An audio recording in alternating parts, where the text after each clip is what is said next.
Jannik Sinner advances to the third consecutive China Open final after defeating de Miñaur in a thrilling match.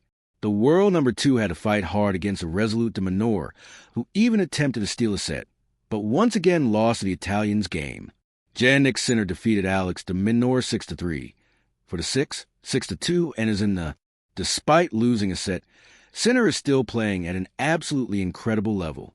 The Italian makes it to his 7th final of the year and records his 41st victory in 2025, winning 22 of his last 24 games.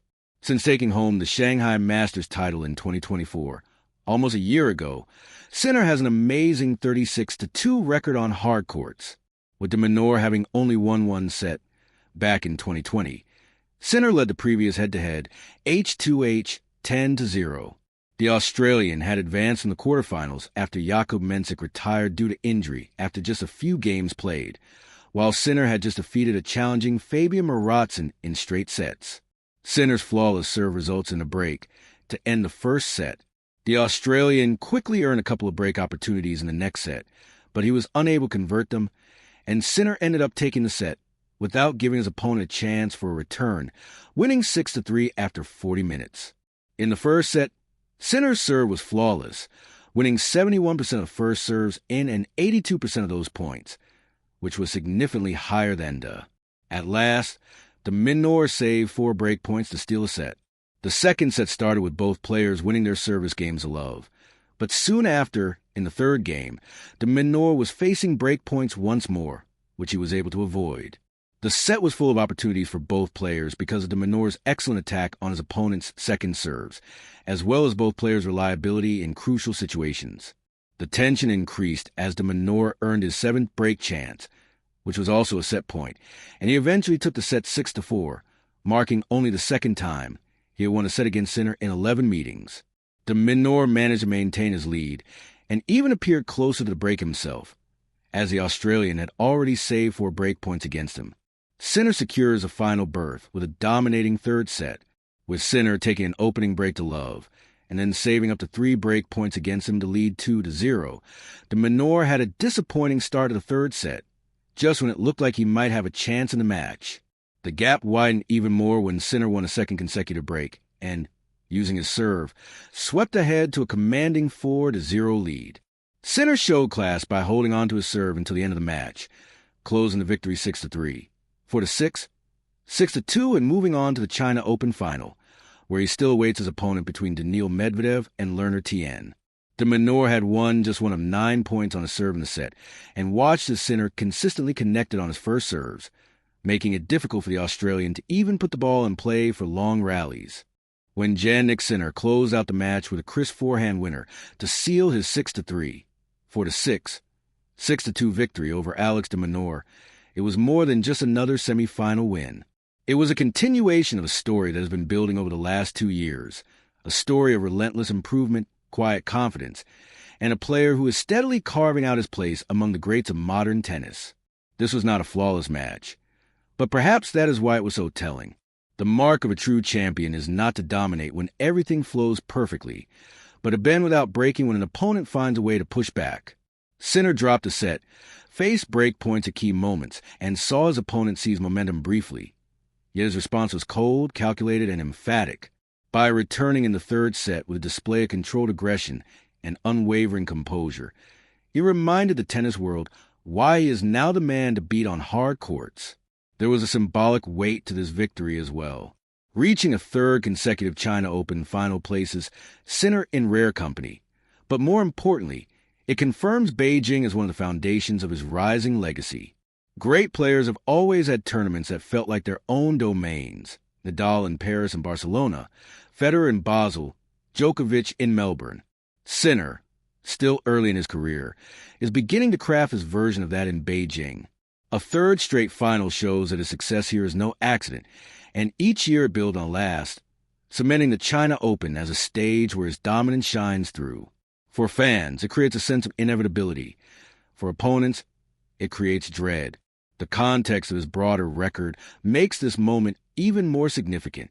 With 41 wins in 2025 and a staggering 36-2 hardcourt record since winning Shanghai in 2024, Sinner is putting together a stretch of results that mirrors some of the best statistical peaks of the Big Three.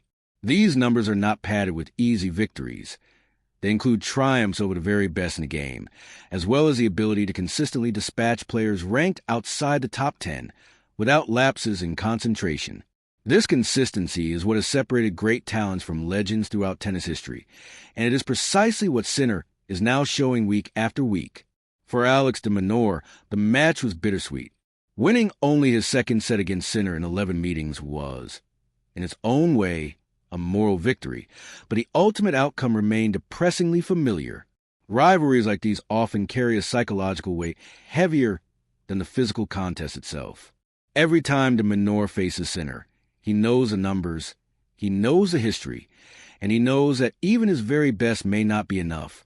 This lopsided pattern recalls Nadal's stranglehold over Richard Gasquet, or Djokovic's unblemished dominance against Gael Monfils.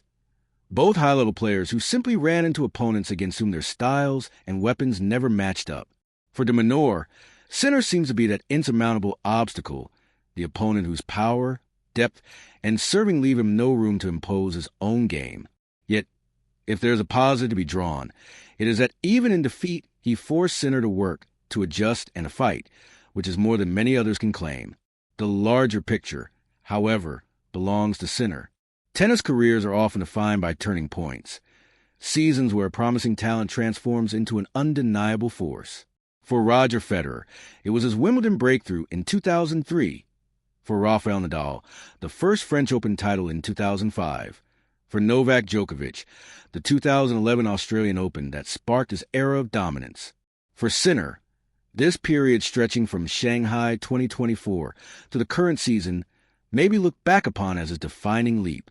7 finals in one season, victories across continents, and a master of the hard courts that make up the majority of the modern schedule all suggest that he's entering the phase where his presence at the business end of tournaments is no longer surprise, but an expectation.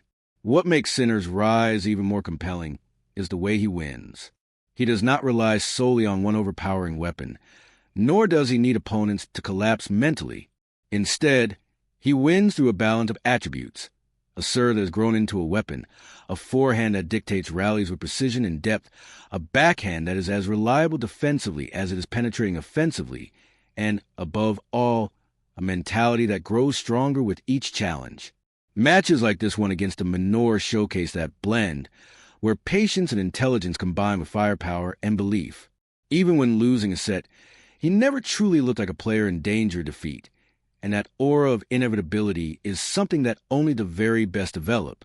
As he looks forward to the final against either Daniil Medvedev, a familiar tactical rival, or Learner Tien, the young American sensation, Sinner will be favored regardless of the opponent. Against Medvedev, he will face a chess match of patience and angles, but one he has learned to navigate in recent seasons. Against Tien, it would be youth meeting youth, a glimpse of the sport's future with Sinner positioned as the established standard-bearer. Whichever way unfolds, the message is clear. This is Sinner's tournament to lose, and the weight of expectation rests firmly on his shoulders, not as a burden but as a natural reflection of his status. In a broader sense, this victory reinforces the shifting power balance in men's tennis. Carlos Alcaraz may be a rival for years to come, Daniil Medvedev remains dangerous, and players like Holger Rune, Alexander Zverev, and others will continue to challenge, but right now, Jannik Sinner is setting the benchmark. His consistency, his composure, and his refusal to falter under pressure mark him as the man everyone else must measure themselves against. The torch of dominance in men's tennis is not passed in a single moment, but through a steady accumulation of results and performances that leave no doubt. Sinner, with each passing month, is claiming that torch in his own quiet, assured way. The 2025 China Open semifinal will not go down as the most thrilling match of Sinner's career, nor will it be remembered as a masterpiece of shot-making. What it will represent, however, is another step in his rise, another confirmation that he is no longer chasing greatness, but actively embodying it. For de Miñaur, it was another painful reminder of the gap that remains, but for Sinner, it was yet another victory that builds a foundation of something much larger. Each win adds to the aura, each final strengthens his position, and each challenge answer brings him closer to the inevitability of being not just one of the best, but the best. As the sun sets over Beijing and the anticipation builds a final, the conclusion is simple but powerful. Jannik Sinner is not just winning matches. He is shaping an era. He is doing what champions do, finding ways to prevail, collecting titles, and redefining what consistency looks like in modern tennis. The future belongs to many, but the present, at least on hard courts and certainly in Beijing, belongs to him.